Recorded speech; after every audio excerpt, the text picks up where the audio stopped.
సంఘం దేంతో కలవకూడదు చెప్పండి? రాజకీయాలతో కలవకూడదు. రాజుల కొరకు ప్రార్థన చేయొచ్చు, అధికారుల కొరకు ప్రార్థన చేయొచ్చు, సామంతులు మంచి పరిపాలకులు ఉండాలని ప్రార్థన చేయొచ్చు. కానీ మేము టీడీపీ అండి, మేము వైసీపీ అండి అని సంఘంలో అనకూడదు. గుర్తుపెట్టుకోండి. ఎందుకంటే సంఘంలో అలా ఉంటాయండి. ఎందుకుండో ఓ సంఘానికి వెళ్ళాం, పాస్టర్ గారు అదిరిపోయి ఆన్సర్ చెప్పాడు నాకు. ఏంటి సార్ 2 రోజుల సభ, నిన్న వచ్చిన వాళ్ళు ఈరోజు రాలేదు, ఈరోజు వచ్చిన నిన్న రాలేదు, ఏంటి సార్ అని అడిగితే ఆ పాస్టర్ గారు నాకు అదిరిపోయి ఆన్సర్ ఇచ్చాడు. ఏమన్నాడంటే, నిన్న వచ్చిన వాళ్ళు టీడీపీ వాళ్ళు, ఇవాళ వచ్చిన వాళ్ళు. ఇది సంఘమా సంతా అడుగుతున్నాను. సంఘంలో కూడా టీడీపీ, వైసీపీ, జనసేన అంటే అది సంఘం అవుద్దా? నాకు ఇక్కడ ఏ విషయాలు తెలియదు, అన్ని దిక్కులు జరుగుతున్న సంగతులు చెప్తున్నాను. సంఘ పెద్దలు, సంఘంలో సీనియర్స్ అని చెప్పుకున్న వాళ్ళు కూడా రాజకీయ జెండాలు మోస్తున్నారంటే మిమ్మల్ని ఏం చెయ్యాలి? ఆట తీయాలి మోకాళ్ళు వేయించి మిమ్మల్ని. మీరు ప్రభు కార్యకర్తల, పనికిమాలి విషయానికి కార్యకర్తల అడుగుతున్నాను నేను. నియోజకవర్గానికి కార్యకర్తలు సపోర్ట్ చేయి, మంచి నాయకులు రావాలి అంటే రాజకీయానికి మనం సపోర్ట్ చేయి. ఎలాంటి రాజకీయానికి సపోర్ట్ చేయాలి? అక్కడ ఇచ్చాడు ఇంటూ ఏమని, మనము సంపూర్ణ భక్తి అంటే మన భక్తికి ఆటంకం లేని ప్రభుత్వాలు రావాలని ప్రార్థన చేయి. అలాంటి వారికి సపోర్ట్ చేయి. మన భక్తికి సంపూర్ణ భక్తి, మాన్యత కలిగి నెమ్మది సుఖముగా బ్రతికే మంచి పరిపాలకులు రావాలని అధికారుల కొరకు విజ్ఞాపన ప్రార్థన, కృతజ్ఞతాస్తుతులు చెల్లించి ప్రార్థన చేయి. చేస్తున్నారా? మాకు మంచి పరిపాలన రావాలి, మా నియోజకవర్గంలో ఉన్న కుర్రోళ్ళందరూ ఆధ్యాత్మిక తీవ్రతలో ఉండాలి, మంచిగా చదువుకోవాలి, దిగువ స్థాయి నుంచి ఇదిగో ఉన్నతమైన స్థాయికి మా ప్రజల్లో మా పిల్లలు ఎదగాలని, అలాంటి నాయకులు, సపోర్ట్ నాయకులు మాకు కావాలని ఓటేసే ఓటర్స్ ఉన్నారా? వందిస్తారా? కాయిస్తారా? నీ బందెత్తారు. వందిస్తారా? కాయిస్తారు కాదు, మంచి పరిపాలన ఇస్తావా?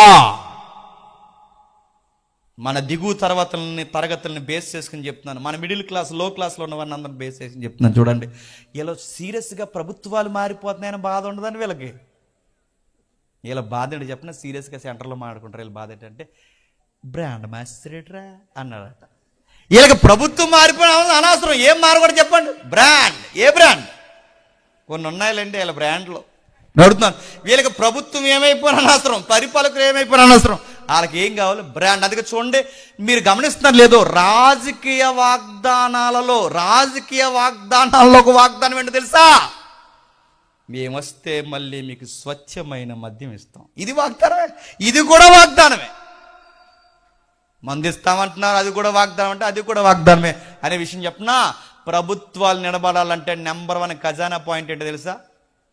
మద్యం దుకాణాలు. గుర్తుపెట్టుకోండి అవే. అందుకే చెప్తున్నాడు, రాజకీయాలతో జాగ్రత్త, రాజకీయాలు బాగుండాలి, మంచి పరిపాలన అందించాలి, అక్కడ వరకే. కానీ ఆ రంపు రాజకీయం మాత్రం ఎందులో తీసుకురాకూడదు చెప్పండి? ఎప్పుడు రా అని నియోజకవర్గం నాయకులందరూ మన సంఘానికి వస్తారు. ఎప్పుడు వస్తారు చెప్పండి? ఎలక్షన్ టైంలో వస్తారు. రావడమే కాదు, బైబిల్ చదివేస్తుంటారు, రావడమే కాదు, ప్రార్థన చేస్తుంటారు, రావడమే కాదు, అందరికీ ప్రభువు నామమున వందనములు అంటారు. ఈ డేట్ ఇలాగ ఇవ్వడం అనుకుంటాం కాదు, ఓట్లు. ఎందుకో చెప్పనా? ఆ ఒక్క పాస్టర్ గారు అక్కడ నిలబడి ఎంతమందికి మనం ఈ పార్టీకి సపోర్ట్ చేద్దామంటే ఒకేసారి 500, 1000, 10,000 ఓట్లు ఒక పాస్టర్ గారు చెప్తే పడతాయన్న సంగతి వాళ్ళకి చెప్పండి తెలుసు. జాగ్రత్త, రాజకీయాలతో జాగ్రత్త. ఇంకేం చెప్తున్నాడు? 3వ అధ్యాయం త్వరగా, ఎవడైనను అధ్యక్ష పదవి ఆశించిన ఎడల అట్టివాడు దొడ్డ పని అపేక్షించున్నాడన్న మాట నమ్మదగినది.